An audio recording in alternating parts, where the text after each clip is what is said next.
Hello, আসসালামু আলাইকুম বন্ধুরা। আপনারা সকলে কেমন আছেন? আশা করি সকলে ভালো আছেন। তো বন্ধুরা, আমি আপনাদের মাঝে নিয়ে আসলাম তোমাকে চিনতে ভুল করেছি গল্পের দ্বিতীয় পর্ব। তো বন্ধুরা, কথা না বলে গল্পটা শুরু করা যাক। আমার স্ত্রী নীরাকে আমি খুব ছোটবেলা থেকে চিনি, কিন্তু কখনো এমন ভাবে হাসতে দেখিনি। আজ যেমন ভাবে এই ছেলেটার সাথে রিস্কাতে বসে হাসতেছে, হয়েছে আমার দিকে তাকিয়ে ওকে বিয়ে করছি, আর আজকেই অন্য ছেলের সাথে এমন ভাবে দেখবো, অন্তত এটা আশা করিনি। নীরাকে হাসানোর জন্য আমার আম্মা সব সময় চেষ্টা করে, কিন্তু কোনো লাভ হয় না। সব সময় বাড়িতে গম্ভীর ভাবে থাকে। আর আজ ছেলেটার সাথে নীরার এমন হাসি রহস্য কি? তাহলে কি নীরা আমাদের সবাইকে ঠকাচ্ছে? এসব চিন্তা ভাবনা করতেছি, তখনই ওরা দুজনে একটা রেস্টুরেন্টে যাচ্ছে। আমিও বাইকটা নিয়ে সেই রেস্টুরেন্টের সামনে গেলাম। পার্কিং জোনের বাইক রেখে, মুখে মাস্ক পরে আর চোখে কালো চশমা পরে ভিতরে প্রবেশ করে উকি ঝুঁকি দিয়ে দেখি নীরা আর ওই ছেলেটা একদম কর্নার টেবিলে বসা। আমি তাড়াতাড়ি করে 3 টেবিল পিছনে বসে পকেট থেকে মোবাইলটা বের করে দূর থেকে ভিডিও করেছি অল্প কিছুক্ষণ। আমাকে অবাক করে দিয়ে ছেলেটা নীরার হাত ধরেছে।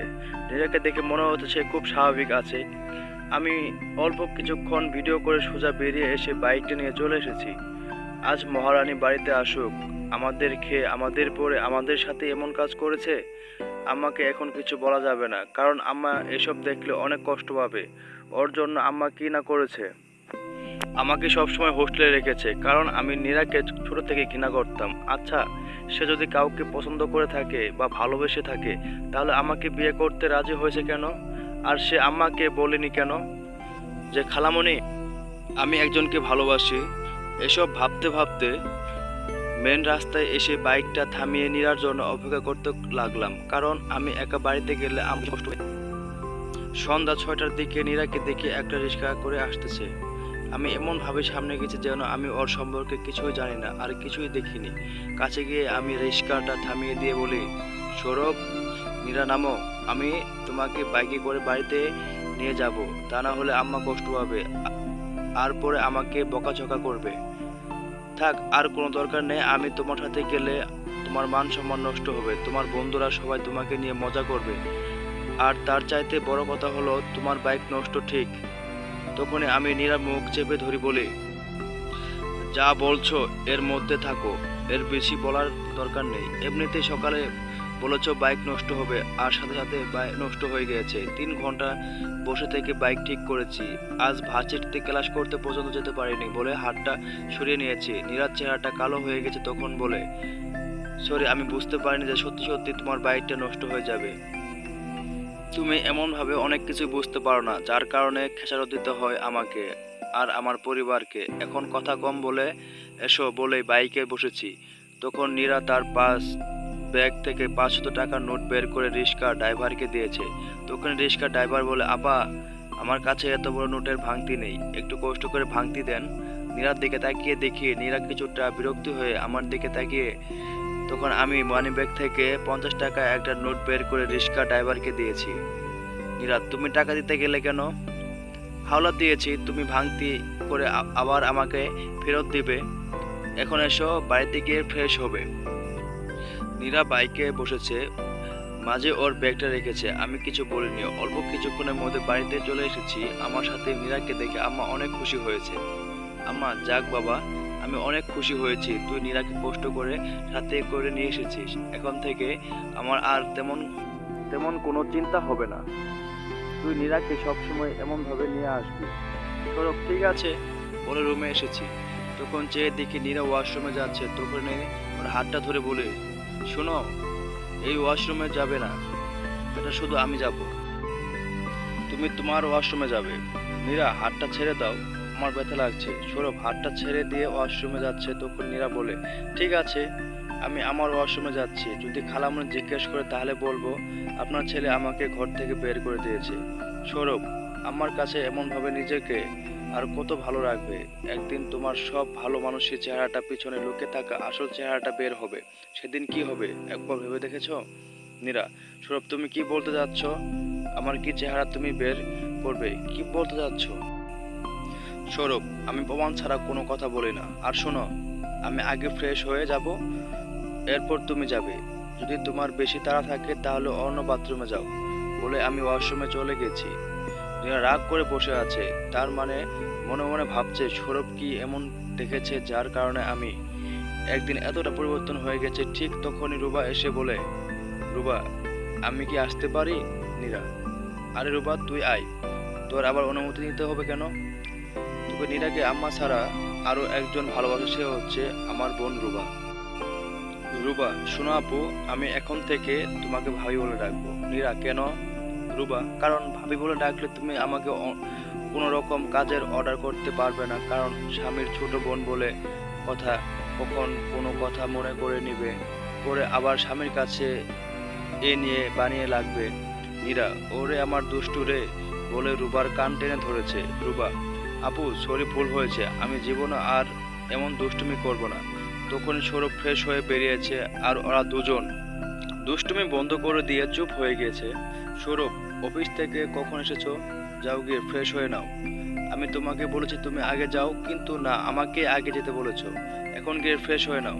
রুবা, বাবা একদিনে এত কি আর? ভাই তুই কবে এমন ছিলি? সৌরভ, এই তুই এখানে কেন এসেছিস? যা গিয়ে পড়তে বস, এবার যদি কোনো রকম রেজাল্ট খারাপ হয়ে সোজা বিয়ে দিয়ে দেব।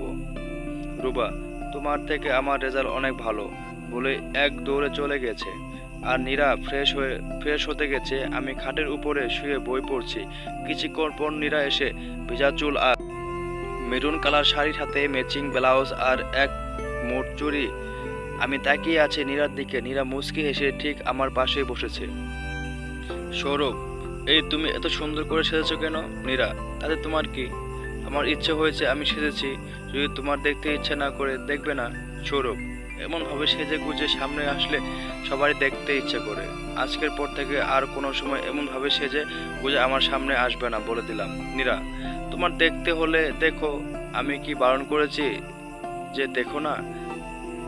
তখনই রুবা বাইরে থেকে ডাক দিয়ে বলে, আপু তোমাদের আম্মা ডাকছে খেতে আসতে। তখন নীরা উঠে চলে গেছে। সৌরভ বইটা রেখে নীরার সাথে গেছে খাবার টেবিলে। আজ প্রথম নীরার সাথে আমি বসেছি।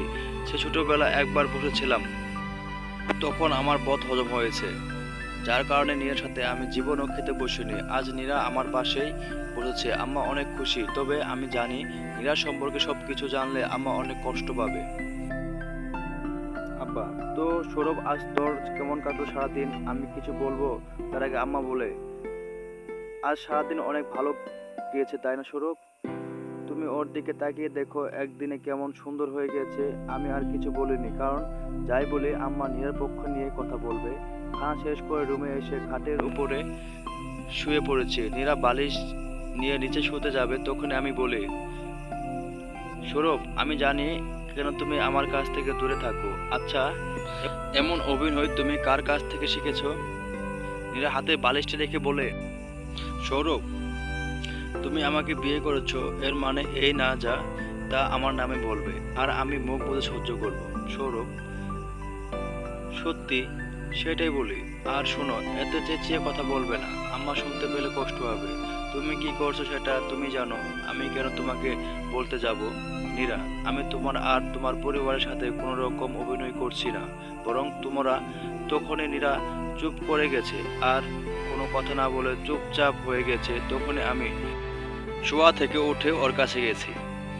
সৌরভ, থামলে কেন? বলো, আমি আর আমার পরিবার তোমার থেকে কি করেছি?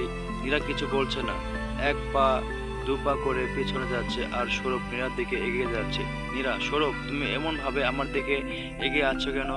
দেখো আমার ভালো লাগছে না, আমি ঘুমাবো। দেখি সরো।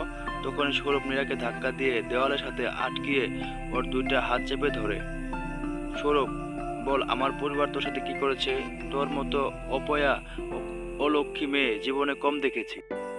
নীরা, সৌরভ আমি আগেও বলেছি আর এখনো বলি, আমার জন্ম নিয়ে কখনো কোনো খারাপ কথা বলবে না। তখনই সৌরভ আরো শক্ত করে নীরা হাতগুলি চেপে ধরে বলে, সৌরভ বলবো 100 বার বলবো, 1000 বার বলবো, তুই অপয়াক্ষা অলক্ষী, তোর জন্য আমার জীবনটা শেষ হয়ে গেছে। তখনই চেয়ে দেখে নীরা কান্না করছে। আমি মুচকি হেসে বলি, শুরু হয়ে গেছে তোর ড্রামা। আর একটা কথা ভালো করে বলে শুনে রাখ, তুই যা করতে যাচ্ছিস তা কোনোদিন করতে পারবি না। এসব কোনো কথা যদি আমার আম্মার কাছে বলিস তাহলে তোর খবর আছে বলে দিলাম। নীরা চোখ দিয়ে অঝরে অস্ত্র পড়ছে। তখন আমি আর নীরা সাথে সাথে দৌড়ে ওয়াশরুমে চলে যায়। আমি রাগ করে এসে শুয়ে পড়েছি। তখন চেয়ে দেখি আমার হাতে রক্ত।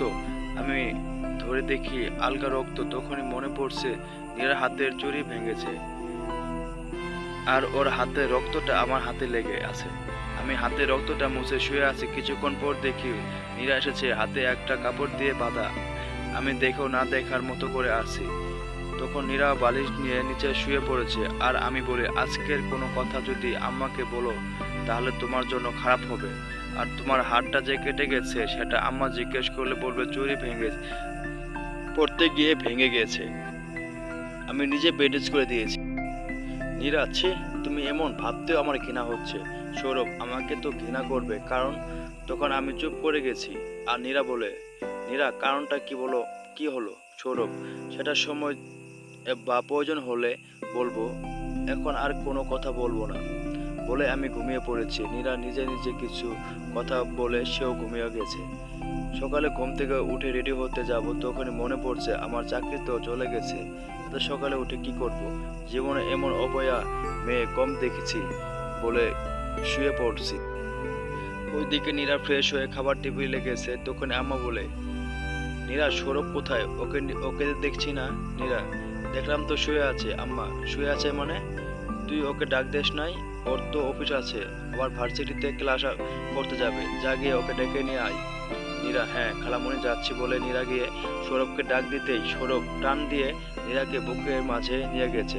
সৌরভে এমন কাণ্ডে নীরা অবাক হয়ে গেছে। তখনই সৌরভ বলতেছে, আমার জান, কলিজার টুকরা বলে নীরাকে আরো শক্ত করে জড়িয়ে ধরেছে।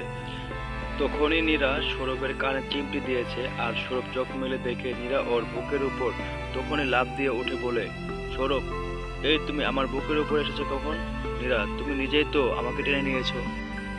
সৌরভ, মিথ্যা বলবে না, আমি ঘুমিয়েছিলাম। তখনই আমার মনে পড়ছে আমি স্বপ্ন দেখছিলাম আর সেই সময় নীরাকে বুকে নিয়ে নেই। নীরা, তোমাকে খালামণি ডাকছে। সৌরভ, তুমি যাও, আমি আসতেছি। নীরা চলে গেছে। আমি কিছুক্ষণ পর খাবার টেবিলের সামনে গেছি। আম্মা, সৌরভ তুই এখনো পড়ে পড়ে ঘুমাচ্ছিস কেন? তোর আজ অফিস ভার্সিটি যেতে হবে না? সৌরভ, আমার চাকরি চলে গেছে, এই নাও সে চিঠি। আর আজ মনটা খারাপ, ভার্সিটি যাব না।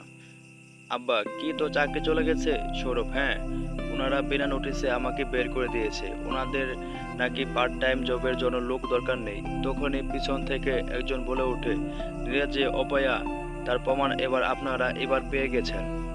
নাকি এর থেকে বড় কোনো ক্ষতি হলে বিশ্বাস করবেন। তখনই আব্বা আম্মাকে বলে বসে, তোমাকে আমি বারণ করেছি, তাও তুমি সৌরভের সাথে নীরার বিয়েটা দিয়েছো, এবার বুঝো। হ্যালো বন্ধুরা, অবশ্যই গল্পটা কেমন লাগলো লাইক, কমেন্ট অ্যান্ড সাবস্ক্রাইবের মাধ্যমে জানাবেন। সকলকে ধন্যবাদ।